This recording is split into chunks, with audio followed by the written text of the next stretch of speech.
اللہ رب العالمین نے پہلا حکم پہلے درجے میں حضرت عمر فاروق رضی اللہ تعالیٰ عنہ سے روایت ہے کہ وہ اس بارے میں اس سلسلے میں بہت پریشان رہا کرتے تھے اور اللہ کے نبی صلی اللہ علیہ وسلم کے پاس جا کر کے کہتے تھے کہ اللہ کے نبی صلی اللہ علیہ وسلم شراب کے بارے میں کوئی واضح حکم ہمیں دے دیجئے، کوئی واضح حکم ہمارے لیے بیان کر دیجئے، یہ شراب حرام ہے، شراب حرام ہے، مباح ہے، کیا مکروہ ہے، بتلا دیجئے ہمیں۔ اللہ کے نبی صلی اللہ علیہ وسلم پر آیت کریمہ نازل ہوتی ہے، اللہ رب العالمین فرماتا ہے یسألونک عن الخمر والمیسر قل فیہما اثم کبیر، کہ لوگ آپ سے سوال کرتے ہیں شراب کے بارے میں، جوا کے بارے میں، آپ کہہ دو کہ بہت بڑا گناہ ہے، شراب پینا، جوا کھیلنا یہ بہت بڑا گناہ ہے۔ اس کے بعد بہت سارے صحابہ شراب سے رک گئے، شراب کی حرمت کا اعلان نہیں ہوا ہے،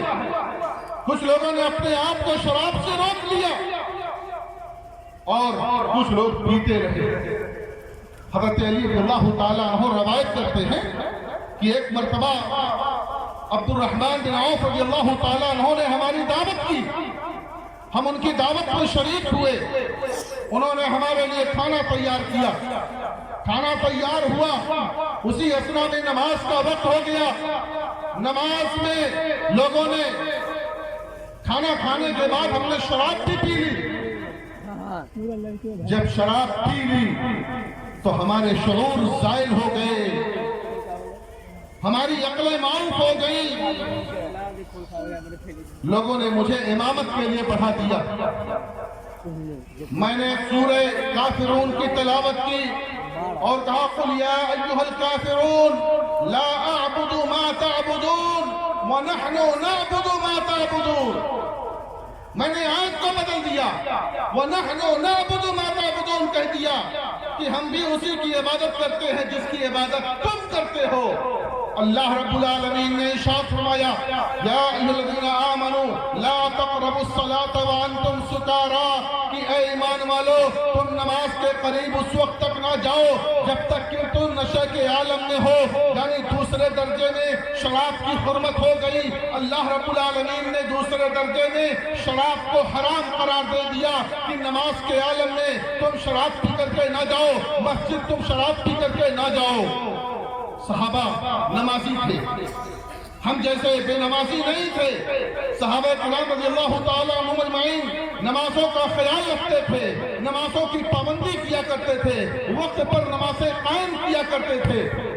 انہیں اس بات کی فکر ہو گئی کہ اگر ہم نے شراب پی لیا تو ہماری نمازیں ضائع ہو جائیں گی، باطل ہو جائیں گی، ہماری نماز نہیں ہوگی۔ بہت سارے صحابہ کرام رضی اللہ تعالیٰ عنہم اجمعین نے چھوڑ دیا، لیکن ابھی حرمت کا اعلان نہیں ہوا ہے۔ اسی اثنا میں ایک تیسرا واقعہ پیش آ گیا، حضرت مصعب بن سعد رضی اللہ تعالیٰ عنہ روایت کرتے ہیں کہ میرے والد سعد رضی اللہ تعالیٰ عنہ انصار اور صحابہ کے درمیان پہنچے، جہاں انصار اور صحابہ دونوں موجود تھے، انہوں نے آپ کا استقبال کیا، پرتپاک استقبال کیا اور آپ کے لیے کھانا تیار کیا۔ ان کے آپس میں بات ہونے لگی، بات ہوتے ہوتے انصار اور مدینہ کی، انصار اور مہاجرین کی فضیلت پر بات آ گئی۔ وہ کہتے ہیں کہ میں نے کہہ دیا مہاجرین انصار سے بہتر ہیں۔ اسی اثنا میں ایک انصاری نے سر کا جبڑا اٹھا کر کے، ایک جبڑے کی ہڈی اٹھا کر کے میرے ناک پر مار دیا، جس کی وجہ سے میری ناک زخمی ہو گئی، ناک پہ زخم آ گیا، ناک کٹ گئی۔ میں اللہ کے رسول صلی اللہ علیہ وسلم کی خدمت میں پہنچا اور آپ سے اس واقعے کو بیان کیا۔ آپ صلی اللہ علیہ وسلم پر یہ آیت کریمہ نازل ہوتی ہے، حرمت کا، شراب کی حرمت کا اعلان ہو جاتا ہے۔ اللہ رب العالمین نے فرمایا یا ایھا الذین آمنوا انما الخمر والمیسر والانصاب والازلام رجس من عمل الشیطان فاجتنبوہ لعلکم تفلحون۔ کیا ایمان والو، بے شک شراب، جوا اور یہ آستانے اور یہ جتنے بھی آستانے ہیں یا فال نکالنے کے پاسے ہیں، یہ سارے کے سارے رجس من عمل الشیطان، شیطانی عمل ہے، ناپاک ہے، پلید ہے، شیطانی عمل ہے۔ فَاجْتَنِبُوهُ، اس سے تم اپنے آپ کو بچا لو،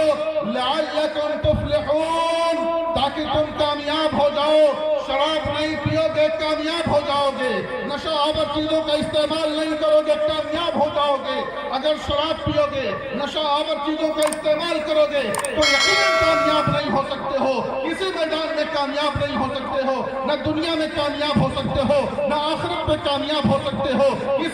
کسی بھی موقع پر تم کو کامیابی نہیں ملے گی۔ کان کھول کر کے سن لے ہمارے وہ بھائی، ہمارے وہ اخوان، ہمارے وہ بزرگ، ہمارے وہ بچے، کہ اگر ہم شراب پیتے ہیں، اگر ہم نشہ آور چیزوں کا استعمال کرتے ہیں تو ہم کو کامیابی نہیں مل سکتی ہے، اس لیے کہ اللہ نے کہہ دیا ہے کہ تم کو کامیابی نہیں ملے گی، شرابیوں کو کامیابی نہیں ملے گی، نشیڑیوں کو کامیابی نہیں مل سکتی ہے۔ اور اللہ کے نبی صلی اللہ علیہ وسلم نے اعلان کیا ہے، اللہ کے نبی صلی اللہ علیہ وسلم نے اس کی حرمت کا اعلان کر دیا، جیسا کہ میں نے آپ کو بتایا ابھی کہ اللہ کے نبی صلی اللہ علیہ وسلم نے فرمایا کل مسکر خمر وکل خمر حرام، کہ ہر نشہ آور چیز یہ خمر ہے اور ہر خمر یہ حرام ہے، خواہ وہ کسی بھی کوئی بھی ہو، کچھ بھی نام اس کا دے دیا جائے، اگر اس میں نشہ ہے تو نشہ آور چیزیں یہ حرام ہے، حرام ہے۔ اللہ کے نبی صلی اللہ علیہ وسلم سے اس چیز کے بارے میں سوال کیا گیا جو شہد سے بنایا جاتا تھا، جو شہد ایک حلال چیز ہے، اس سے شراب بنائی جاتی تھی، اور اس سے متعلق پوچھا گیا تو اللہ کے نبی صلی اللہ علیہ وسلم نے فرمایا وَإِنِّي بِكُلِّ شَرَابٍ أَسْكَرَ فَهُوَ حَرَام، کہ ہر وہ چیز، ہر وہ پینے کی چیز جس میں سکر ہے، جس میں نشہ ہے، وہ حرام ہے، اس کا پینا حرام ہے، اس کا کھانا حرام ہے۔ اگر کسی چیز میں نشہ ہے تو اس کا استعمال کرنا یہ حرام ہے، حرام ہے۔ اور اللہ کے نبی صلی اللہ علیہ وسلم نے فرمایا کہ بے شک شراب چاہے جو سے بنایا جائے، چاہے کشمش سے بنایا جائے، چاہے منقے سے بنایا جائے، چاہے انگور سے بنایا جائے، چاہے کھجور سے بنایا جائے، کسی بھی چیز سے بنایا جائے، اللہ کے نبی صلی اللہ علیہ وسلم فرماتے ہیں کہ وَإِنْ يَنْهَاكُمْ عَنْ كُلِّ مُسْكِرٍ، کہ میں تمہیں ہر مسکر چیز سے، ہر نشہ آور چیز سے میں تم کو منع کر رہا ہوں، میں روک رہا ہوں۔ اور جب نبی نے روک دیا تو ہماری مجال کہ ہم اس کے آگے بڑھیں۔ اللہ کے نبی صلی اللہ رب العالمین نے فرمایا وَمَا نَهَاكُمْ عَنْهُ فَانْتَهُوا، رسول جن چیزوں سے تمہیں روک دے اس سے اپنے آپ کو روک لو، اس انتظار میں نہ رہو کہ دیکھا کینسر ہوگا کہ نہیں ہوگا، بیماری آتی کہ نہیں آتی ہے، اس انتظار میں مت بیٹھو، فوراً روک دو، اسی عالم میں، اسی حالت میں روک دو جب سنو وہ صحابہ رضی اللہ تعالیٰ عنہم اجمعین جن کے نقش قدم پر چلنے کی، جن کے نقش قدم پر ہم چلتے ہیں اور کہتے ہیں کہ ہم انہی کے نقش قدم پر چلنے والے ہیں، ہم مسلک سلف کی ترجمانی کرنے والے ہیں، ہم مسلک سلف پر قائم و دائم ہیں، اپنے آپ کو رشتہ جوڑتے ہو صحابہ سے رضی اللہ تعالیٰ عنہم اجمعین۔ وہ صحابہ حضرت ابو طلحہ رضی اللہ تعالیٰ عنہ بیان کرتے ہیں کہ میں ابو طلحہ رضی اللہ تعالیٰ عنہ کے گھر میں شراب پلا رہا تھا، شراب کے بہت بڑے کاروباری تھے،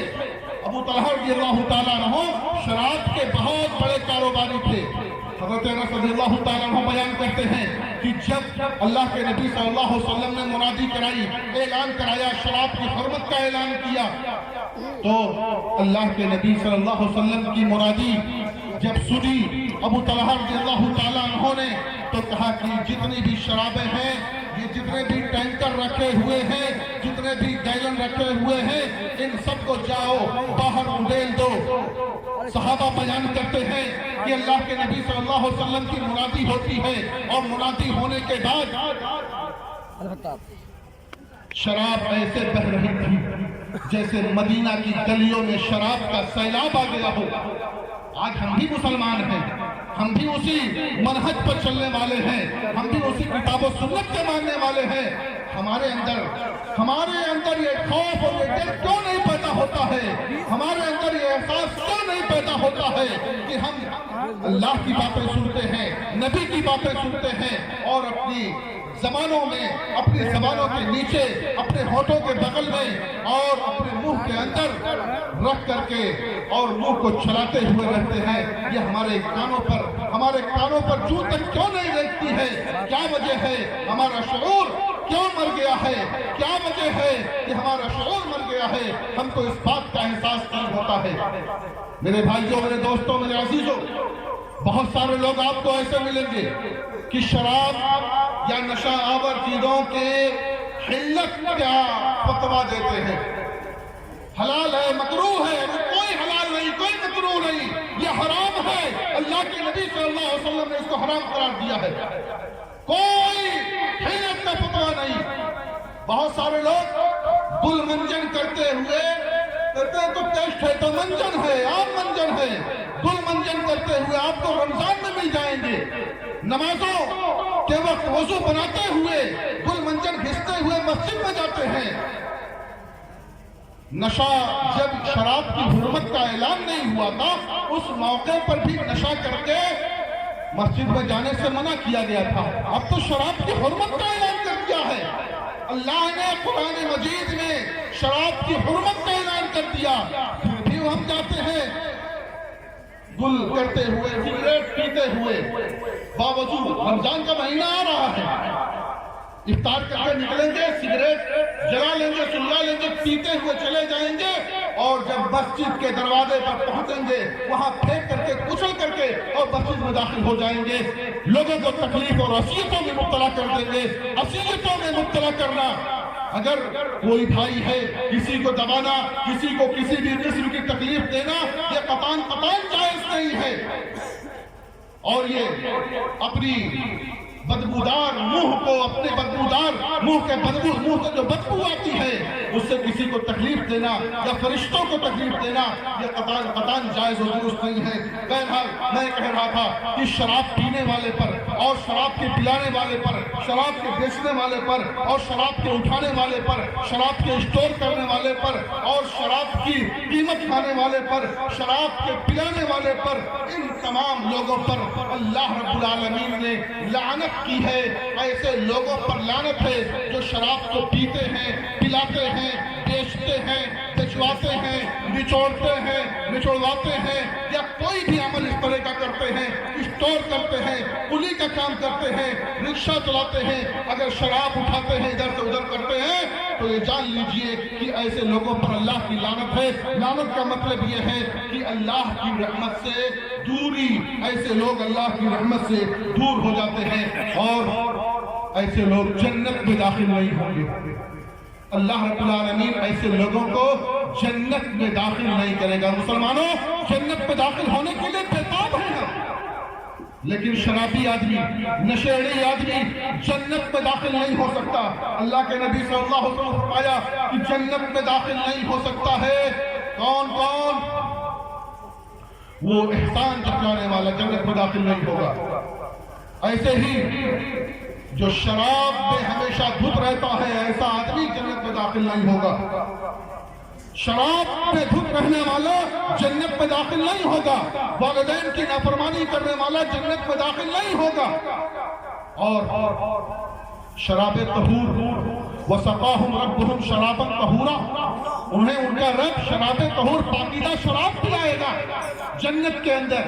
مومنوں کے اوصاف بتلاتے ہوئے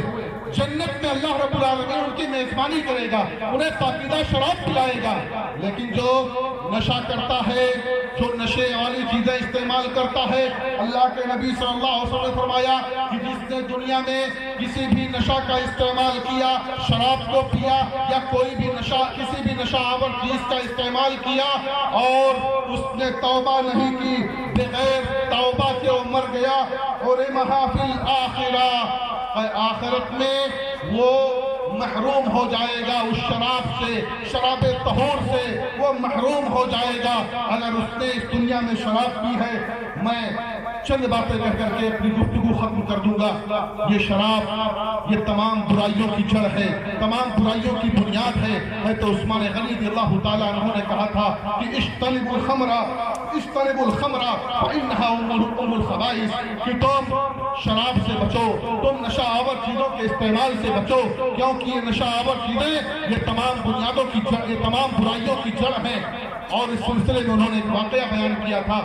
اور یہ بتلایا تھا کہ ایک عابد تھا، اس کی عبادت کے بڑے چرچے تھے، بڑے شہرے تھے۔ ایک عورت اس پر فریفتہ ہو گئی، زانیہ عورت اس پر فریفتہ ہو گئی، اس کو اپنے جال میں پھنسانا چاہا لیکن اس نے انکار کر دیا، کہا چلو ٹھیک ہے۔ اس نے ایک دن اس عابد کے پاس اپنی لوڈی کو بھیجا اور کہا جاؤ بلا لاؤ، اس عابد کو بلا لاؤ اور اسے کہو کہ آپ کو ایک گواہی دینی ہے، آپ نیک ہیں، سچے ہیں،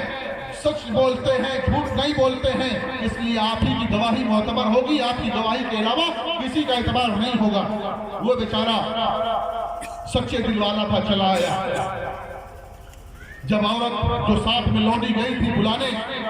وہ جب داخل ہو جاتا تو دروازے کو بند کر لیتی، ایسے ایسے اس عورت کے پاس پہنچ گئی۔ اس عورت نے کہا کہ دیکھو، یا تو میرے ساتھ بدکاری کرو، یا تو یہ بچہ بیٹھا ہوا ہے، اس بچے کو قتل کر دو، یا یہ شراب کا جام رکھا ہوا ہے، شراب کا جام پیو۔ اس نے کہا، اس نے بہت غور و فکر کیا اور ان تینوں میں کہا زناکاری تو بہت بڑا گناہ ہے، معصوم کا قتل کرنا بہت بڑا گناہ ہے، چلو شراب یہ ہلکا گناہ ہے، لاؤ شراب ہی پی لیتے ہیں۔ اس نے اس کو ہلکا سمجھ کر کے پی لیا، ایک جام پیا، کہا اور لاؤ اور لاؤ اور لاؤ۔